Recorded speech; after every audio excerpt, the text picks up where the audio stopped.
বিসমিল্লাহির রহমানির রহিম। আসসালামু আলাইকুম ওয়া রাহমাতুল্লাহ। সবাই কেমন আছেন? আলহামদুলিল্লাহ ভালো আছি। ভালো আছেন? তো আজকে চলে আসলাম আমাদের প্রিয় সাদ্দাম ভাই, উনি আমাদের জন্য নুডলস পার্টির আয়োজন করছে। তো আমরা সবাই এখানে অংশগ্রহণ করলাম। এগুলা কি নুডলস না ভাই? এই যে ভাই ও, যাক, আমার কাছে খুবই ভালো লাগতেছে এই পরিবেশটা। আর সাদ্দাম ভাই, আপনি কিছু বলেন দর্শকদের উদ্দেশ্যে। আসসালামু আলাইকুম, সবাই কেমন আছেন? আশা করি সবাই ভালো আছেন। তো অনেককে মিস করছি আমরা নুডলস খাওয়ার পক্ষ থেকে।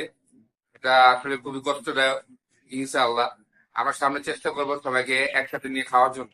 ইনশাআল্লাহ। জসিম ভাই, আপনি? আসসালামু আলাইকুম।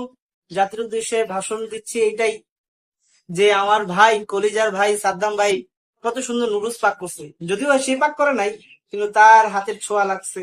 আর বিশেষ করে হচ্ছে তার আম্মুজান এটা পাক করছেন। বিশেষ করে সে আম্মুজানটা তো আমাদের আম্মুজান তো পাক করে আমাদের খাওয়ায়, আলহামদুলিল্লাহ। এটা আমাদের নতুন আম্মুজান। এটা সাদ্দাম ভাইদের পরে জিজ্ঞেস করে নেবেন কোন আম্মুজান। আপনি কিছু বলতে চান? না, আজকে বলার মতো কিছু নাই।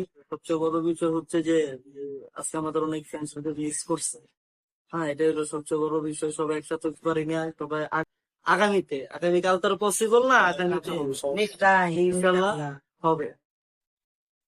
তো এই জন্য আমার ভাই ব্রাদার যিনি আছে, তার মনে খুব দুঃখ বা কষ্ট। এই কারণে আমাদের এখানে অনেক ফ্রেন্ড সার্কেল উপস্থিত হওয়ার কথা।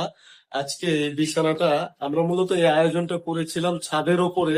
যেহেতু আমরা চারজনই আছি, তার জন্য আমরা এই ঘরের ভিতরে এই আয়োজনটা সুন্দরভাবে ছোট করে এই আয়োজনটা আমরা করছি। তো ঠিক আছে, আল্লাহ হাফেজ। আজ এই পর্যন্তই। সবাই ভালো থাকবেন। খোদা হাফেজ। খোদা হাফেজ।